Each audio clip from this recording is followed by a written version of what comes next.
they say the big stick or the big cooking pot, takes time to boil, perhaps. During time will be bragging about that because they usually start slow, and when they start, it's usually heat that comes out. But hello and welcome to yet another episode of the Go-To Quality Sports Talk Show. And of course, as usual, we shall be talking to coaches ahead of their fixtures, and this time around, we shall be talking to Trent Town, who famously bragged when they say the cooking pot takes that is the big cooking pot takes a lot of time to heat up, and once it heats up, everybody feels it. And of course, on my right here is Abubakar Mai, who is famously known as Black. There's another name attached to the Black, but just as it is, let's just stick with the Black for now. And on my left, it's Alphonse Gomez of Atlanta FC. These two were supposed to meet some time ago, but due to some unfortunate incident, the match was rescheduled. And when I say unfortunate incident, I want to believe it was as a result of a funeral. And if that being the case, we definitely would say rest in peace to the fallen. And that being said, and just done and dusted, it's Black versus Alphonse. May versus Gomez, Atlanta versus Trent Town. Welcome to the talk show of the Go-To Sports Committee Media. Hello.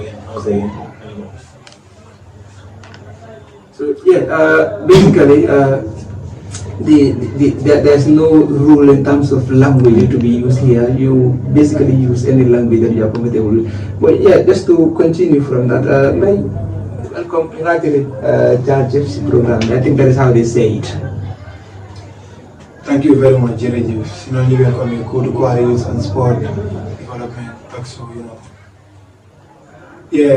business and how I see me go to because of each and every year. And you take time and money and you see guys and together. Many youths are here and I don't remember where they are. They feel like I'm not developing some more manza. Why feel like developing so you follow Go-To Quality and Sport Committee. You haven't any in your technical youths. So Lola Amango off now. Alphonse, I didn't say these are the head coaches, so perhaps here's an opportunity for me to say, Alphonse Gomez is the head coach of Atlanta, or others would say is the deputy head coach, but a coach is a coach, but he is a head coach. As he is looking at me radly, that was just to pull your leg. Okay. So and Bai is the head coach of Trent Town. You said with we're talking to Bai in a jiffy. Well, Alphonse, welcome to the program. Once again, thank you for the initiative and the invitation. This program will serve as a help or let's say push forward for the autonomy. Autonomy is at grassroots level, but the media will help us now to move it at a very high level. If you look at the entire Gambia, I think, if not a mistake, maybe I would say it's the first place scope that I've seen a thing like this. These things we know, we only find on maybe TV or some countries else. Our tournaments in either Navitan or anywhere, what they know, after match, each team have to go and post those things is finished. But to invite coaches like this, maybe it's at a higher level, but for at this grassroots level, maybe I would say again, once again, a welcoming idea. And a very good idea. And I also hope and wish it continues at a higher level. Not to stop at this point. Usually I will start on my right hand, but there is a bit of a change in formality here and there. We shall be talking to Alphonse Gomez once again, and the first question will be directed to you, Alphonse Gomez. But before we direct the question to you, this is a rescheduled match. This is the round of 16 of the knockout trophy, and that is the beauty of playing at grassroots level. The scheduled games have them at some time where you definitely feel it is appropriate. But Alphonse, tell us your assessment of this match ahead of this League One Trent Town champions in the league phase. That is for the concluded edition. This time around, it's the new format, new season. Everything is new. No more champion for now. So, what can you tell us ahead of this big match? It depends on you. There is no rule to the language. I can speak English and you speak. You respond with whatever. We all enjoy it. Yeah. My game in Alega, one of the most important games in the history of Atlanta, because we made these people 2 times. The first time, the match was drawn. Second time, the match didn't end. We ended there. So again, this year we meet again. First time, it was unfortunate, and there was something, maybe less than event, a bad event. Now this game like is a match of do or die. We didn't get a cup of the game. There is no other way. Except for a while, there is no other way. You want to improve this game. They are trained out come here on the champion. My champion, CNN team, I negotiate them. This game, now, what is about it? Started was young, as fast, but young by what is about it? So, game is started a game for them. So, boys are in by them. Game on the phone, death by always the game and down. That's why I'm going to get 2 not allowed 2-1. By Balano start, last season, the last edition, they got Sarajevo and Kobodomi by losing to the round of 16. Round of 16 now what? Not against Sarajevo in what? Well, ahead of this match. Yeah, it depends because of Trent Town making a team in Korea. Because of team we get to each and every year. Teams only respect him because last year, Karo making a team we go for respect. Moo tax ñu saree ko ñu dem ñu utalee ligue bi ñu jël ko te lu mu wax suma xale yi dama leen déglu lu ma waxee loolu da ngaa leen def xale yi alhamdulilah Trent Town ñu leen mu saba ko suñ demee si biir field rek wii leen amal te attaque nekk na team boo xamante ni team bu gën a yomb si tournament bi fii Trent Town soo lee playé number 1 game bi dooraan sa fit bi dem na di wóor train boo dee trench dafa yaaga di bi si suñu papa yi ñu ñoo ko jëlaat te xale yi di nekk leen yoo xamante ne man dama góom xale yi pour Atalanta xale yi tegu leen boppam muy man xale yu nekk suma kanam yu ma gis Atalanta mënu leen ñu so loolu la it's quite getting interesting and once it gets hits up, I will be quiet and it's going to be the two coaches going head to head like they will be going on the beach on Saturday. But for now, just give us your assessment in terms of players availability and absence. What's the team news like ahead of Saturday? Tomorrow is the free-up usually. That is how it works. So you can definitely say there is this particular player that will be missing, or there is this particular player that will be making his debut. Usually, the philosophy of certain coaches will wait for the knockout phase to say, Kila Nkobundola, I might start key, well, I might so one player, send and everything. Yeah, man, each of every player, you fully fit for game Saturday. The formani players they get hungry for get yoga. Put 21 squad is a problem because of the football. You will play game Saturday. I'm can compromise right now because of Atalanta. You may not get the devil with Trent Town the film in your heart on Sunday. If you can definitely talk so. Alphonse, by Black Guyami are fully fit and ready. There are Jerusalem and Kemdu Manke, even though we knew that in an player who is with the weather to do more. He's having more of a selection headache. Is that the case for you? No, affaire wax bi affaire salaire parce que ñoo xam nañ ko fi wasu amé team bu gën a bëri wax ci bi ñoo jóg ba tey Trent Town yo dem nga mo leen do last minute ni problème do ñaanal wax bi jé so fo ñu ko leer alors dafa jé ñu ñu soxla moy suñu ay game ñu parce que suñu player yépp mostly yépp touré leen so ñëpp ñoom la ñu dañu am ay jaay player ay game sa rodé mom ak Sunday bu dégg suñu player yépp lañu ko lu lañ manké moy ben ak la ñaar bu am rek carte ak keneen lañ manké waaye suñu player nañu defal na ñëw ku nekk na ñëw so dafa nekk game boo xam ne ñun moom dëgg la xaw ma Trent Town xaw ma team ñu war a stop si game bi parce que Trent Town seen wax bi dem na ñëw na yëpp mooy loolu ay benn deewoo lañu am benn chance pour ñu never play from first half to 90 minutes te ñoom do wax yu am ñu ko defee ñoom bay la jëlee ba ñu nekk rek waaye ñu amul wax woon ay wax yi dañoo do ya bi fi bi daal moo gën a am fayda lu am moom suñu player dina ñëw gis time te ñoom itam suñu magee am ku am rek kat la woon nekk wala keneen jéena maa ngi ñëw gis time te 30 ans dañ leen dóor play moom xam boo la ñu mu bu si attaque bi du si défense fu nekk xam fu ñu mu ne moom c'est que naa fi soo si dawee tool team yëpp si dama déglu waaye tam suma team play bu mu war a bu ñu ko daal des ya foog nga leen team play na ko daal te 30 ans am naa suñu tase ñu la gars yi 90 minutes gars yi dañu baaxoo gars yi am naa soo ñu nañ jël ay tri wala tout moom yaa ngi moom after ñu wax ko ñu bàyyi ko fële 30 ans wala fii jos naa day xaagee foofu nga ne benn kopp moo la dese toog na si kopp bu mag bi yaa ngi odi si kopp bu ndaw bi ren taal moom nga si ñaari mu ne soo doon déggee nga la mun a sarax kopp bi waaw léegi daal dafa mel ni yaa ngaa baaxu en ren taal mbay doo si am doo am pour wax ndax mu ngi baaxu wala nekkul di baaxu you know it's now down to you.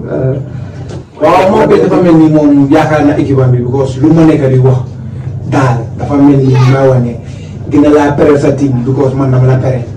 te 30 ans ñun amul benn game moom xam nga mu ngi wax handicap wala leneen léegi boy su ma ko amee suma team bi baax na because man dama óolu suma xale yi te 30 ans ñëpp ay fit Saturday bi bu mu wax ngay teg game midweek because dafa am lu yàlla wax suñ tegee game midweek dañ leen ne they are favoring some teams but game weekend la amul benn player boo xam ne bëgg naa ko mu miss biir Atalanta football bu may wax comme ñu ñëw ñu play football 30 ans ñu gisul 30 ans su laajee si Johnson yi maire yi paa yi fu ñu la see naka ngeen demee xayma ko ñoo win ñëpp ay émission loxo ñun 30 ans loolu lañ góob te ma xayma loolu laa leen góobaat each and every game am na game plan soo xoolee 30 ans si ñaari games yu am ni yëpp bii games la te yëpp benn koñ la am naa xabaaba ma dóor ko wala ma ñëw am si Eric Ndiaye ñëpp ñu ngi wax Eric Ndiaye ma ñëw ma génne Eric Ndiaye tout na te tout foo saa la après moom soo foog ma ne Atalanta nekk na team boo xamante ne mun na mooy taxaw si 30 ans in terms of football comme ñu pere ko biir côté fii.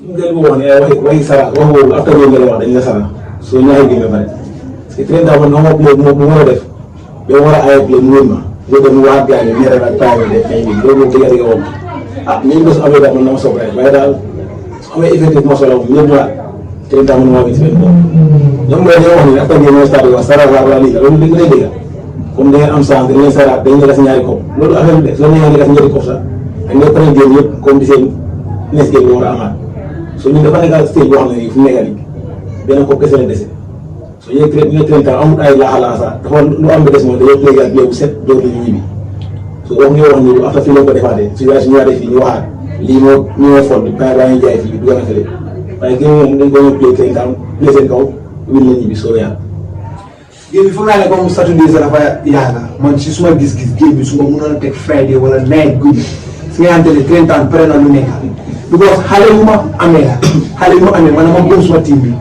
last year dama fi ñëw 6 points laa am ma dem ma jëlale léegi at bii ma ñëw fii am 4 points laa qualifié te ma jël second ma ñëw ma jël team boo xamante ne moo nekk de highest points la am si all groups ma ñëw ma génne ko. so 30 ans nekkul team boo xamante ne team da nga koy am nga underrate ko foog nga pare pour play te 30 ans nekkul ne si biir field bi nga war a play boo seet soo ñëwee koo bi fii fu nekk nga war a pare pour play 30 ans ci coach yi si biti si biir yëpp foog nga pare pour play xale yu ma am bànn leen soo loolu tax ngeen def ko seen main xale yu ma amee bànn leen soo ñu métti si biir ñu métti te ñun game bi nekkul ne comme Saturday la ñu play game bi man dama pare Atalanta depuis last week.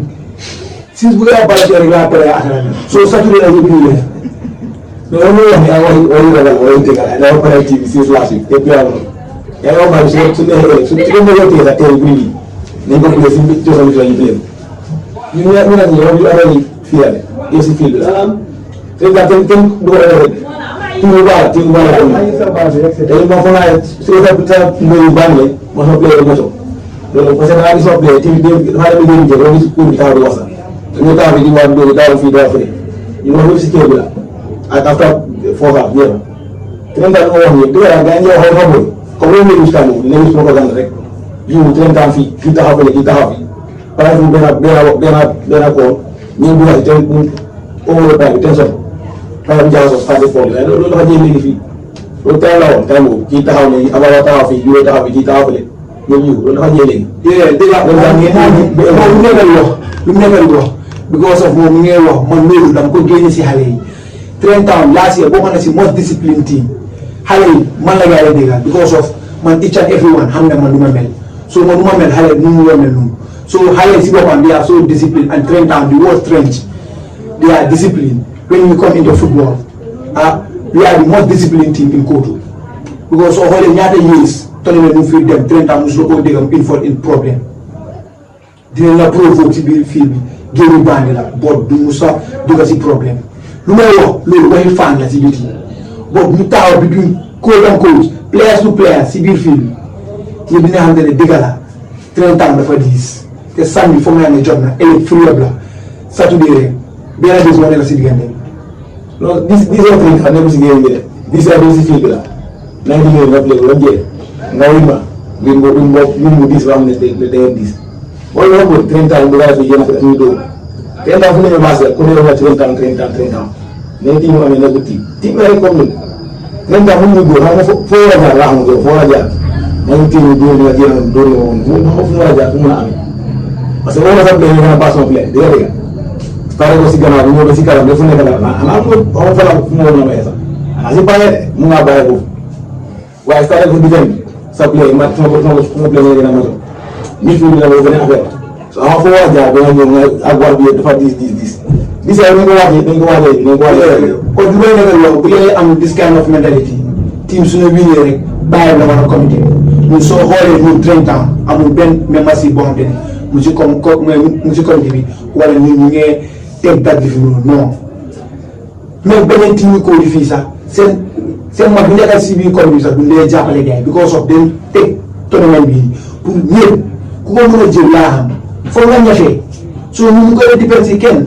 bàyyi ñu ñëw sax ñun yow su la joxoon yow nga koo géej bi sax ñun pare na pour play ñun amul si dara loo xam ne am na si any daaw boo xam te ñun dañ leen gars yi ñu lay win ñu dem si comme di wala bàyyi non suñu wiinee ñëw si blague la suma saa la ñu ñëw si fii te ñun team foo du ñu lay win là c'est play bi full tournament ñaari game lañ gars yi te ñaari game yooyu was not an important game yëpp leen win so this tournament tam loolu la ñu def fii ñaata games dañ fi play benn match rek lañ gars yi now and that was the first game because maa jógee play suma ko and suma players yi xam nga mooy loolu daal rek bon football la ñu ngi ñëwaat Saturday ñu ngi ñëwaat te ñu ngi ñëw play yi man lu ma am pour wax maa ngi jaajëf Kotu Kwara Youth and Sport Committee seen talk show bi happy naa si torop and foog naa ne 30 ans membership bi nekk si gannaaw yëpp happy nañ si te lii mi ngay óolaa dem mi ngay dem moo te xam naa ne maanaam kii bëggoon naa ñu amaat beneen talk show boo xamante ne after game bi man xam naa ne fa yàlla rek dama koy wéy.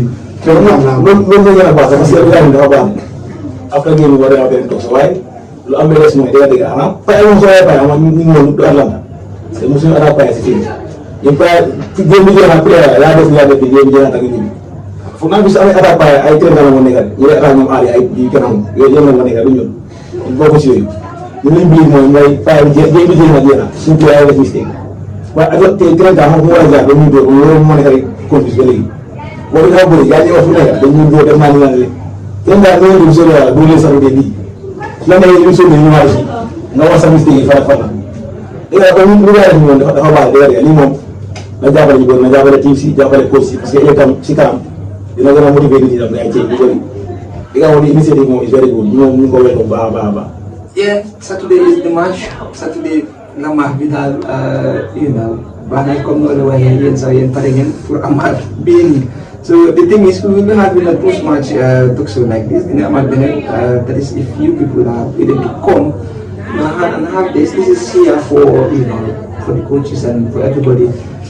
And here is another platform where you can talk about your ins and outs, that is your tactics, and you can do your bragging here and there. And Sunday is a bit far because the match is on Saturday. So after the match, perhaps It will be the most convenient time to have you people right here to talk about the match, your in-depth analysis, plus what went wrong here and there. But for now, it's ahead of the match, and you did mention attacking referees here and there. That is not for us to judge as it stands for. Just among your final words, what will you try to encourage the fans to do, and what will be that key message to the fans out there? Long now, Nyasa fans. Fans yi ñu woo gars yi ñu exercise patience ak discipline bu baax parce que ñi play si biir tam ñu leen gën a soxla sax so ren bu important loolu itam nekk professionnel mun naa def erreur mun naa def nekk waaye tam dañoo xam ne su dee nekk ren ak fu mu demee fii la jógee si code bi la so lu mu demee ñun la waat ñun ñëpp la waat ñoo si ñëwaat di nga def attaque pare fii ëllëg yow moom yaa ngi see benn koñ yaa nekk benn place la loolu tam neesu ñu suñu phase boobu mu demee moom xale nga day gis mais ñu def exercice patience maanaam chance am ñu ñëwee jéem nañ toogaa waaye nu mu demee moom day wax ci phase bu baax a baax di gën a yokkal gars yi su ko defee inu su nekkee néew ko kees waaye ëllëg sax di mu sax erreur boobu ñu attaque pare wala def lu kenn xam loolu moom du ñun moom ak nu mu demee moom day wax gars yi bu baax a baax gars yi gën a improve ñu taw Mbaye sa fan si kuutu nga ne sa gox la yaa ko moom yaa dee xool maa ngi saraxe yaa ci bu mag bi balaa ngaa baax ñu tay te sa baaxee nga bi ko baaxu nga football. You talk before the match, during the match, after the match, and even after the match. You tend to talk more than you play sometimes.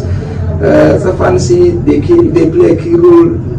Muna wabong as a team they as a fans club here and there, even though soon might be when I say soon might be that is the first match that you did lose. Let me just put your leg here and there. You lost your only match against Ajax round of 16 finger M1 last year. Or finger M1 down, like just to all of nice it and all that. Sa fancy will know again that this time because I had Gabunyu with that belief in come the new win or what should be it before we say bye bye. No, Trenton nekk na team boo xamante daal game bu mun a play fancy ñëpp a lay génn ñëpp a lay bàyyi seen job pour ñëw support Trenton te game bi nekkul game boo xamante ne dañ ko war a lose game bu ñu war a win la te incha allah su soobee yàlla fancy gëm nañ ne ñu dañuy win game bi Saturday loolu laa wax pour la Just to give you a rundown of both teams, there is Trenton won the round of 32 by losing to nil Atlanta. Won post-match penalty shootouts at the round of 32. So it's a bit of a new thing for Trenton when it comes to penalty shootout. Atlanta have been there and they have tested in an African situation. Fatina like or perhaps Fatima full like might be. Nakala mo din penalty wala Birman nga win sa goalkeeper wala pa gini wala gini match din penalty you're off from that. No, maa ngi daal dafa depende Saturday rek amul dara loo xam ne mun naa ko dafa mel ni daal amangulo lay wax jënd match wala penalty wala da nga win biir match one not two not timu mag nga jógee win de. timu mag ñaari timu mag laa jógee win te fu naa ne timu mag laa jógee win. su ma xoolee si pit bi su ma xoolee pit bi si boppam ma xool players bi laa taxawee si laa xam ne ñii si biir game lay gay win dee wala penk la ñuy demale. so dafa des si beneen timu yëpp laa seen taxawaay bi laa taxawee. su ñëwee nga taxaw bu baax dafa gis penalty. comme ne ko taxaw bu baax sax am na gars yu taxawee rek soo xoolee gars rek ñu ne mën a xam ne si biir game la ñuy win rek.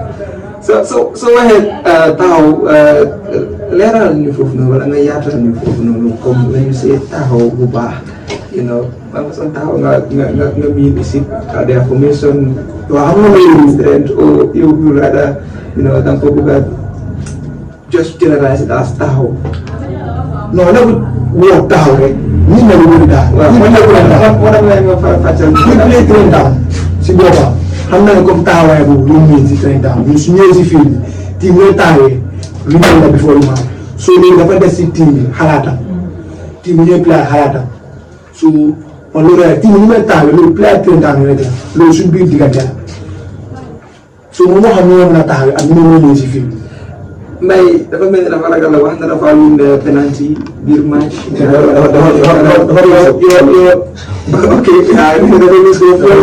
So what do you basically think? You taking this penalty spot or da ngaa win biir match? so wala ni fa egal wóor naa ne sama player moom nañ put more effort ba xam ne game na jeex si biir match bi. round of 32. demoon nga with that notion ne comme da ngaa win biir match bi mu ñu dem penalty. amoon naa that confidence dañ win biir match. waaw bii nii is still confident mbaa dina demee naka si lu mu la demee penalty. soo demee penalty ba mu jublu est. soo ko yàlla bu eggee penalty daal na jéem a penalty soo ko yàlla bu eggee penalty tam ne fu mu ko doon nag génne ñaar ne leen dóor. So go ahead, the penalty, then the family will be a match, and so you will be a match. You have to score. The goals are possible to score. By you have the chance to at least mention your score line. It's going to be 1-0, 2-0, 3-0. Even though the team you mark, the family Atalanta dana ko sarah match bi xamatu ta benen bo Atalanta you are too optimistic ne comme dinga yobbi match ata nga score am na sama score moom waxoon nga ko génn de waaye xam naa dañ dem ëllëg yow war nga open not war nga ko tungat clean sheet bay lo gis lo yëg balaa ñu tàggatoo this is the time where we say almost bye bye even though 1 minute or so more lu ma gis moom xam nga moom 1 minute wala 2 minutes 30 ans suma période bi la first time da ngay gis tuubu bu dul te yow after the game ngay mën a réaliser naka la 30 ans de moom si first 10 minutes bi kuy play 30 ans xam na lu may wax bu baax te dina fi ñëw ñu toogaat nga ne Black lu mu waxoon loolu la ñu doyam yi def ko first 10 minutes la génne tuubu te man xam naa ne 10 minutes laa koy doo tuubu after 10 minutes mënuma ko doo dara 10 minutes laa koy doo tuubu so génn tuubu la ma leen so there you have it. He said if he is going to win Atlanta on, without having to go to the lottery, there is a penalty shootout zone. It's going to be a 2-0 scoreline in only 10 minutes of the match. 10 minutes, my Lord. Atlanta. Because of the Atlanta music field. One hour eliminate. First 10 minutes you score 2-0. Okay, see, every minute you know jump. I'm not knowing you know 3-0. Guy take the white challenge. After the game, don't talk or guy you understand the ball. Man, what be like one. You know, other 10 minutes, I have 2-0. 10 minutes. Your back line seems to be too solid for 10 minutes. Maybe PS2 lah. PS2 don't play like Indian. You don't play. You are doing. So they are living what Sunday. I'm more than conditions of field. Living what. Now 2 minutes more, 10 minutes more. Dia. Oh mana possible ni? Dia. Pernah macam ni tak? Ni ni ada. Cuma anda dengan gol yang macam. Dia. Macam ni bapa mum. Kami mum tu mum dia. Dia orang kom. Ni orang kerja ni. Orang buat ni kerja mum. Maybe I dream nari. This game so yeah. Di future game, never pass game. Future lah. Thank you very much for accepting the invitation and of course speaking to the Go-To Sports Committee media. And it's that time where we bid you farewell. Bye bye. Keep on watching Go-To Sports Committee media, and of course this is exclusively of Go-To Juarez Youth and Sport Development Committee. And until then, keep on watching. Bye bye.